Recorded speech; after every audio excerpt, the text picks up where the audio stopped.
Have you ever watched a loved one in their 70s struggle with the simplest routine, like stepping into the shower, and felt that pang of worry, wondering if you're doing enough to keep them safe, healthy, and wrapped in the comfort they deserve after a lifetime of giving? You're not alone in that heartache, but what if I told you that the key to transforming those anxious moments into ones of pure relief lies in one surprisingly simple question: how often should seniors shower after 70? In this video, we'll uncover the gentle science-backed truths that balance skin vitality, slip-proof safety, and that irreplaceable sense of dignity, sharing real stories from families just like yours, who've turned bath time into a beacon of joy. Stick around until the end, because I'll reveal the one game-changing tip from top geriatric experts that could prevent a heartbreaking fall or infection, saving not just their body, but their spirit too, and giving you the peace of mind you've been craving. Before we begin, I would appreciate it if you like this video. You can help me continue to spread the old age lesson.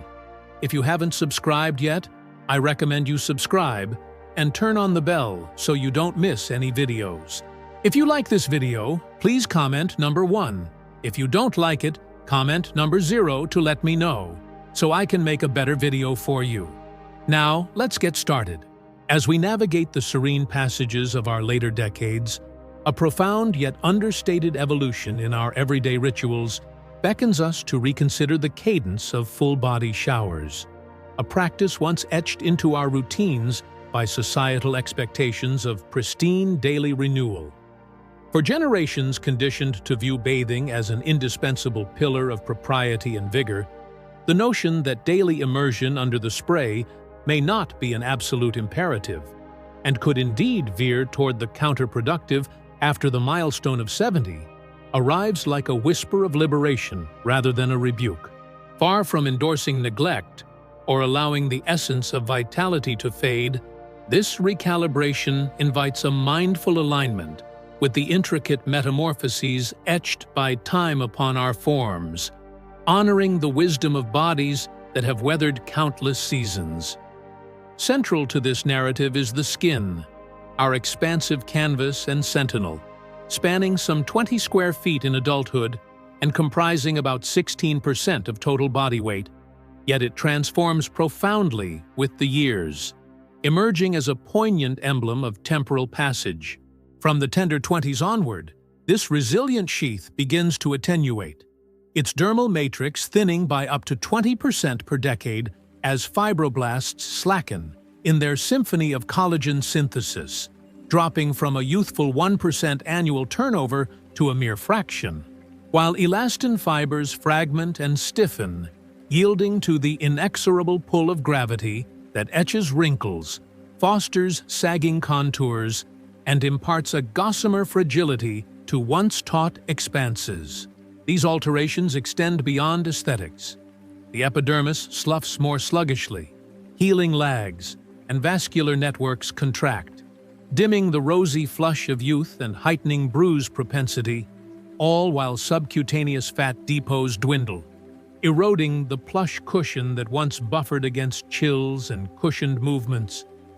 Layered atop these shifts, the sebaceous glands, ubiquitous sentinels numbering over 2.5 million across the body, akin to diminutive lipid refineries, dim their fervor, yielding scantier sebum, that amber-hued elixir blending triglycerides, wax esters, and squalene to anoint and armor the surface.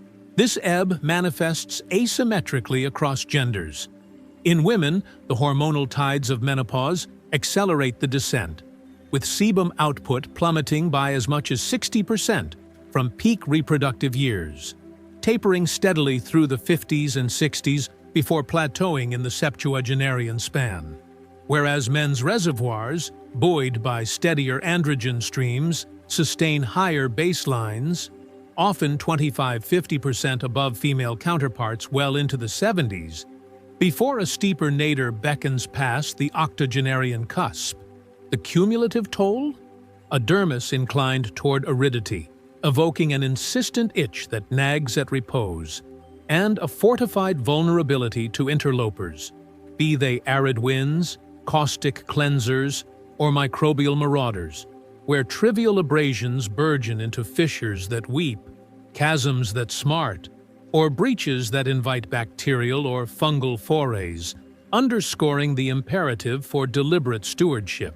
Venturing further into the hazards of unchecked ablutionary zeal, ponder the insidious erosion wrought by recurrent dalliances with torrid torrents upon this enfeebled cutaneous terrain, even as the deluge of scalding streams caresses like a silken veil, evoking ephemeral bliss amid the steam-shrouded enclosure.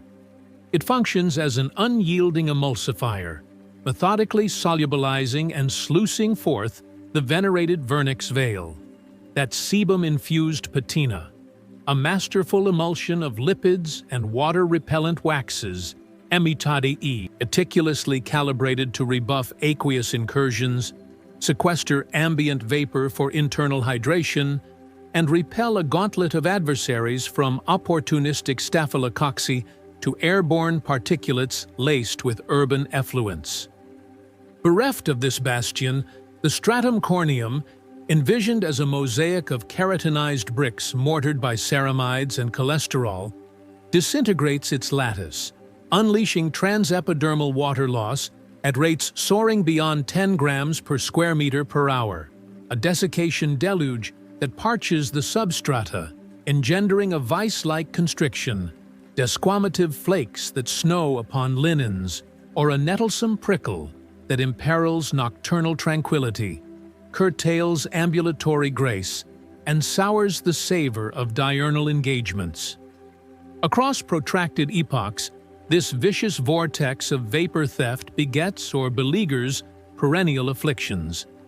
The inflamed vesicles and lichenified plaques of atopic dermatitis, the pervasive parched plains of xerosis cutis, or the blistering betrayals of contact dermatitis, where sensitized sentinels overreact to erstwhile innocuous touches, all amplified by a barrier breached and begging for reprieve.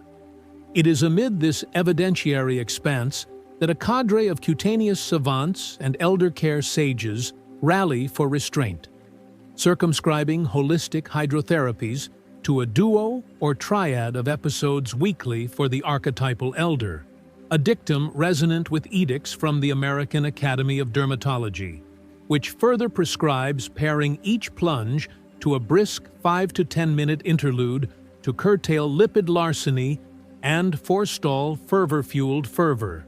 Interspersing these sanctuaries, orchestrate bespoke ablutions attuned to perspiration-prone precincts and olfactory outposts, the visage and cervical curve to quell the sheen of the T-zone's sebaceous surplus, axillary vaults and inguinal folds as bastions against bromhydrotic blooms, pedal expanses to thwart tinea's tenacious grip within occlusive footwear.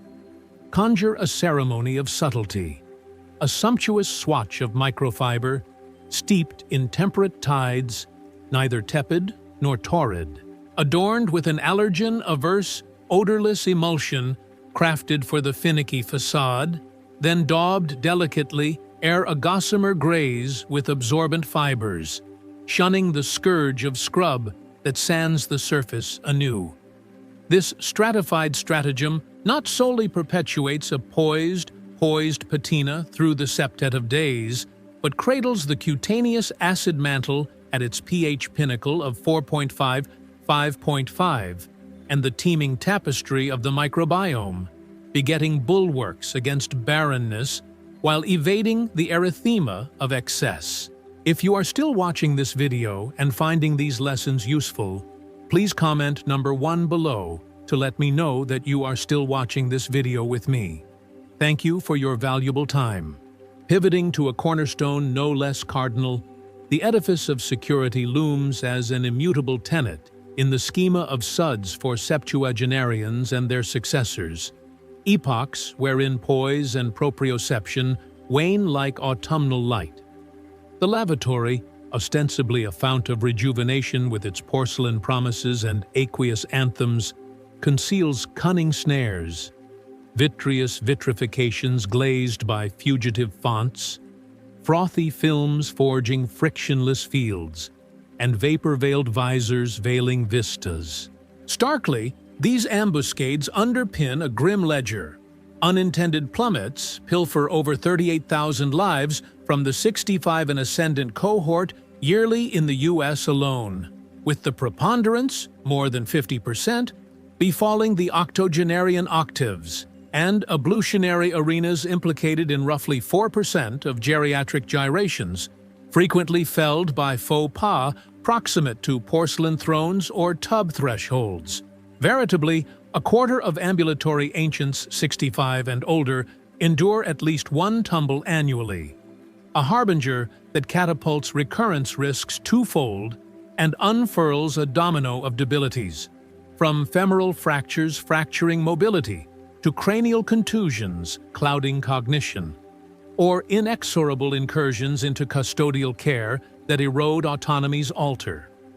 Tempering this tempo to a tempo tuned to tenacity, perhaps harmonizing with hiatuses of hush or halcyon hours, curtails forays into these fluid fiefdoms, husbanding vigor for ventures that kindle the core, while sustaining salubrity sans superfluity. Nonetheless, upon invocation, buttressing the bastion with biomechanical boons can transmute the torrent into a temple, not a tussle. Muse upon affixing adherent grips at pelvic plane by basin brink and contralateral contour for a fulcrum in forays. Unfurling urethane underlays that undulate to basin bedrock and sprawl sans the sill.